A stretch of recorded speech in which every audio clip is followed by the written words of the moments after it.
Hello बच्चों, कैसे हैं आप लोग। तो मैं आपको नीट की तैयारी करवाऊँगा आप लोगों की बहुत बेहतरीन तरीके से। एनसीईआरटी बेस्ड ही रहेगा मेरा पूरा पूरा एनसीईआरटी एक्सप्लेन करूँगा अच्छे तरीके से, लाइन बाय लाइन आप लोगों को समझाऊँगा। और अभी मैं एनिमल किंगडम चैप्टर से स्टार्ट कर रहा हूँ, पार्ट वाइज पार्ट, छोटा छोटा करके टॉपिक्स सब टॉपिक्स ऐसे चलते रहेंगे अपन। तो चलते हैं, स्टार्ट करते हैं। हमारा first chapter living world start करने जा रहे हैं हम लोग। तो लिविंग वर्ल्ड में हम लोग पढ़ने जा रहे हैं।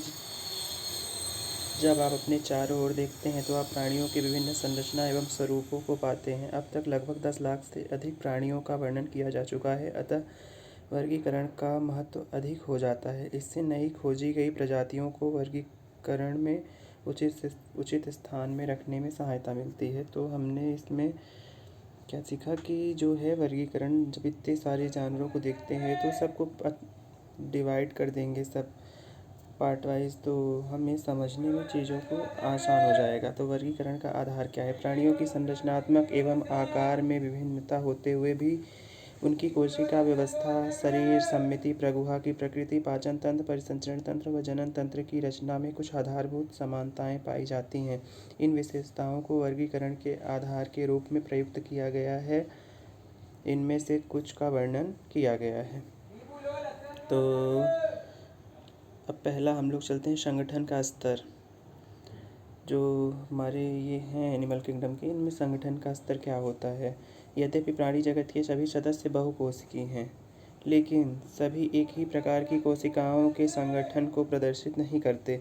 उदाहरण के लिए स्पंज में कोशिका बिखरे हुए समूहों में होते हैं, अर्थात वे कोशिकीय स्तर का संगठन दर्शाते हैं। कोशिकाओं के बीच श्रम का कुछ विभाजन होता है। तो ये हमारे जो होते हैं, तो जैसे कि पॉरीफेरा है तो उनमें सेलुलर कोशिकीय स्तर का शरीर संगठन पाया जाता है। और जो फिर पॉरीफेरा के बाद और हमारे इवोल्यूशन में विकसित होते गए तो उनमें कुछ कोशिकाओं के बीच श्रम का विभाजन पाया गया, जैसे सिलेंट्रेट और टीनोफोरा। कोशिकाओं की व्यवस्था अधिक होती है, उनमें कोशिकाएं अपना कार्य संगठित होकर ऊतक के रूप में करते हैं, मतलब टिश्यू लेवल का इनमें शरीर संगठन पाया जाता है सिलेंट्रेट्स में। और इसलिए इसे ऊतक स्तर का संगठन कहा जाता है। इससे उच्च स्तर का संगठन जो प्लेटीहेल्मिन्थीज के सदस्य व उच्च संघ में पाया जाता है, उनमें अंग स्तर का होता है, मतलब ऑर्गन लेवल का, प्लेटीहेल्मिन्थीज और एस्केहेल्मिन्थीज में। प्रत्येक अंग एक विशेष कार्य करते हैं प्राणियों में, और जो अंग बहुत सारे मिलकर के ऑर्गन सिस्टम बनाते हैं वो हमारे एनेलिडा, ऑर्थोपोडा, मोलस्का, इकाइनोडर्मेटा तथा रज्जुकी, मतलब जिनमें हमारे कॉर्डेट्स होते हैं, अंग मिलकर के एक रूप अंग तंत्र के रूप में शरीर संरचना का निर्माण करते हैं। तो इनमें ऑर्गन सिस्टम होता है। तो सिंपल सा है, शरीर संगठन 4 प्रकार का होता है, जिनमें से हमारा पहला क्या हुआ, पहला हमारा कोशिकीय स्तर पॉरीफेरा, फिर ऊतक स्तर सिलेंट्रेटा टीनोफोरा, फिर अंग स्तर प्लेटीहेल्मिन्थीज, एस्केहेल्मिन्थीज, फिर अंग तंत्र स्तर एनेलिडा से लेके कॉर्डेटा तक। तो समझ में आ गया होगा आई होप आप लोगों को। ये हमारा संगठन का स्तर 4.1.1। और अब हम लोग चल रहे हैं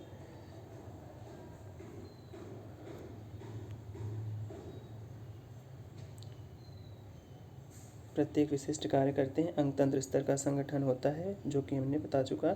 अब पाचन तंत्र, अपूर्ण पाचन तंत्र में एक ही बाह्य द्वार होता है जो कि मुख तथा गुदा दोनों का कार्य करता है, मतलब प्रोटोस्टोमीट जो हमारे होते हैं उनमें एक ही बाह्य द्वार होता है, और ये माउथ तथा एनस दोनों का काम करता है। अपूर्ण पाचन तंत्र होता है जैसे कि प्लेटीहेल्मिन्थीज में, और जो ड्यूटेरियोस्टोमेट होते हैं उनमें मुख तथा गुदा अलग अलग होते हैं, और उनमें हमें पूर्ण पाचन तंत्र पाया जाता है। एस्केहेल्मिन्थीज से कॉर्डेटा तक जो है सब में इसी प्रकार का होता है। अब परिसंचरण तंत्र भी 2 प्रकार का होता है, खुला परिसंचरण तंत्र और बंद परिसंचरण तंत्र। ओपन परिसंचरण जो सर्कुलेटरी सिस्टम होता है वो हमारे ऑर्थोपोडा में होता है। उनमें एक ट्रंक में फ्लूइड होता है, ब्लड होता है, उसमें ऑर्गन हमारे डूबे हुए होते हैं, तैरते रहते हैं। और जो बंद परिसंचरण तंत्र होता है उनमें बढ़िया बाकायदे कैपिलरीज होती हैं और आर्टरीज, वेन, इनमें ब्लड का फ्लो होता है एक क्लोज्ड तरीके से। वही है इसमें बताया गया है, इसको मैं पढ़ देता हूँ। खुला परिसंचरण तंत्र, रक्त का बहाव हृदय से सीधे बाहर भेजा जाता है तथा कोशिकाएं एवं ऊतक उसमें डूबे रहते हैं। अबंध परिसंचरण तंत्र में रक्त का संचार हृदय से विभिन्न व्यास की वाहिनियों के द्वारा होता है। उदाहरण के लिए धमनी, सिरा तथा केशिकाएं मतलब कैपिलरीज। अब हम आ जाते हैं सम्मिति में। तो सम्मिति जो होती है सिमेट्री, तो प्राणियों को सम्मिति के आधार पर विभिन्न श्रेणी में विभाजित किया गया है। स्पंज मुख्यतः एसिमेट्रिक है और अर्थात किसी भी केंद्रीय अक्ष से गुजारने वाली रेखा दो बराबर भागों में विभाजित नहीं करती। जब किसी भी केंद्रीय अक्ष से गुजरने वाली रेखा प्राणी के शरीर को दो बराबर भागों में विभाजित करती है तो उसे अरीय सम्मिति कहते हैं, रेडियल सिमेट्री, जो कि सीलेंट्रेटा टीनोफोरा में होता है तथा एडल्ट्स ऑफ एकाइनोडर्म में होता है।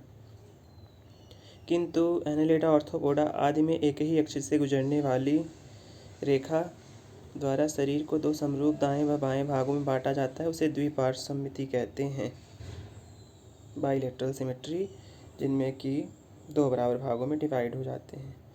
तो हमारा पहला असम्मिति का एग्जाम्पल क्या है, तो कोई सिमेट्री में बटेंगे ही नहीं। और अरिसम्मिति का एग्जाम्पल ये दिया गया है, ये वाला, ये हमारा रेडियल सिमेट्री हो गई। फिर उसके बाद रेडियल सिमेट्री हो गई। फिर उसके बाद हम चलते हैं, अब ये है बाइलेटरल सिमेट्री। केंद्रीय अक्ष से गुजरने वाली रेखा देखिए बॉडी को दो बराबर भागों में डिवाइड कर रही है ना, तो ये हमारा द्विपार्श्व सम्मिति हो गई। तो सम्मिति में क्या हुआ, असम्मिति में पॉरीफेरा, और फिर अरिसम्मिति में सीलेंट्रेटा टीनोफोरा और इकाइनोडर्म, एडल्ट ऑफ एकाइनोडर्म, और द्विपार्श्व सम्मिति में प्लेटीहेल्मिन्थेस से कॉर्डेटा तक। आई होप आप लोगों को समझ में आ रहा होगा। अब आ गया हमारा द्विकोरकी तथा त्रिकोरकी संगठन, डिप्लोब्लास्टिक तथा ट्रिप्लोब्लास्टिक। ये क्या होता है, जिन प्राणियों में कोशिकाएं दो भ्रूणी स्तरों में व्यवस्थित होती हैं उन्हें तो एक्टोडर्म बाहर होता है और अंदर एंडोडर्म होता है, तो उसे हम मतलब क्या बोलते हैं, द्विकोरकी, डिप्लोब्लास्टिक। पर जिनमें जैसे कि सीलेंट्रेटा, ये यहाँ पे एग्जांपल में दिया भी गया है, अ नंबर आप देख सकते हैं और ब नंबर। तो अज हमारा है वो द्विकोरकी है, जिनमें कि बाह्य त्वचा तथा अंतर त्वचा के बीच मीजोग्लिया पाया जाता है ना, तो उसमें डिप्लोब्लास्टिक होता है। जैसे सिलेंट्रेट, वे प्राणी जिनके भ्रूणी अक्ष में तृतीय भ्रूणी स्तर मीजोडर्म होता है उन्हें हम त्रिकोरकी कहते हैं, जैसे प्लेटीहेल्मिन्थेस से कॉर्डेटा तक। तो मतलब डिप्लोब्लास्टिक, इसमें देखिए मीजोडर्म आ गया, बीच में मीजोडर्म आ गया। मैं आप लोगों को दिखाता हूँ कहाँ पे मीजोडर्म दिखा रहा है, ये देखिए, ये मीजोडर्म। तो हमारा क्या हुआ, डिप्लोब्लास्टिक में क्या हुआ, कौन कौन, दो हुए। डिप्लोब्लास्टिक में सीलेंट्रेटा टीनोफोरा और डिप्लोब्लास्टिक में प्लेटीहेल्मिन्थेस से कॉर्डेट्स तक। अब हमारा एक और बचता है, पहला सीलोम। सीलोम क्या होता है, इसमें देखिए डायग्राम दिया हुआ है, पहले हम पढ़ लेते हैं इसको, फिर स्टेटमेंट को फिर देखते हैं। शरीर भित्ति तथा आहार नाल के बीच कुछ गुहाओं की उपस्थिति अथवा अनुपस्थिति के कारण मुख्य महत्वपूर्ण आधार होता है। मेसोडर्म मध्य त्वचा से आच्छादित शरीर गुहा को सीलोम कहते हैं। जो मेसोडर्म से बना होता है उसे हम सीलोम कहते हैं, मेसोडर्म से। और तथा इनसे युक्त प्राणी को, जिनमें ये होते हैं सीलोम, उन्हें सीलोमेट कहते हैं, प्रगुही। और जैसे कि हमारे सीलोमेट होते हैं Annelida, arthropoda, Mollusca, Echinodermata, Hemichordata, Chordata, सारे सीलोमेट होते हैं। कुछ प्राणी में यह गुहिका मेसोडर्म से आच्छादित नहीं होती, बल्कि मध्य त्वचा व बाह्य त्वचा एवं अंतर त्वचा के बीच बिखरे हुए थैली के रूप में पाई जाती हैं। तो उन्हें हम स्यूडोसिलोमेट कहते हैं। ये हमारे एस्के हेलमिंथीज़ में होता है। और जिन प्राणियों में शरीर गुहा या गुहा नहीं पाई जाती सीलोम, उसे अगुही कहते हैं, एसिलोमेट कहते हैं, जो कि हमारे प्लेटीहेलमिंथीज़ में होता है। ये भी 3 प्रकार के होते हैं। इसमें श दिया है। और सीलोम हमारा कैसे बना होता है? मेसोडर्म से बना होता है। और एसिलोमेट प्लेटीहेलमिंथीज़, स्यूडोसिलोमेट एस्के हेलमिंथीज़ और सीलोमेट हमारे एनालिडा सिकॉर्डेटा। इसमें अ नंबर जो है हमारा देखिए सीलोमेट है, और ब नंबर है स्यूडोसिलोमेट है, और स नंबर एसिलोमेट है। अब एक और हमारा है खंडी भवन। कुछ प्राणियों में शरीर बाह्य त्वचा व आंतरिक त्वचा दोनों ओर श्रेणीबद्ध खंडों में विभाजित रहता है,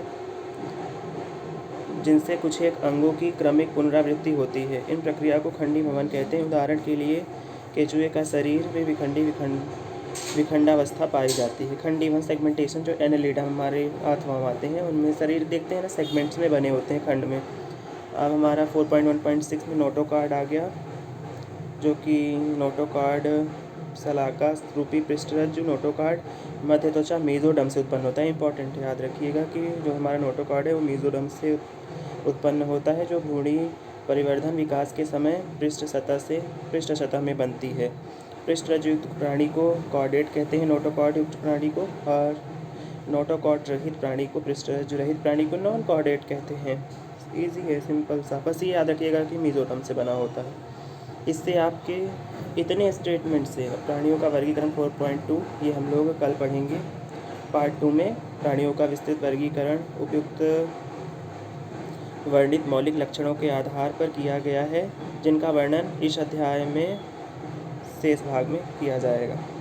तो मैं बता रहा हूँ कि इतना मैंने पढ़ा दिया है। इसमें से एक क्वेश्चन नीट में हर साल आता है। आपका एक क्वेश्चन कंप्लीट हो जाएगा अगर इसको आपने अच्छे से एग्जाम्पल्स याद कर लिए, समझ लिए। चीज़ों को याद नहीं करना है, समझना है, अच्छे तरीके से दिमाग में बैठाना है, बार बार पढ़ना है, मल्टीपल टाइम रिवीजन करना है। तो थैंक यू दोस्तों। अगर वीडियो अच्छा लगा हो तो लाइक, शेयर और सब्सक्राइब करें चैनल को, और आपको मैं अच्छे तरीके से पूरा कवर कराऊंगा, और मैं बढ़िया से आप लोगों को समझा दूंगा। केमिस्ट्री भी स्टार्ट करूंगा, आप लोग कमेंट करिएगा।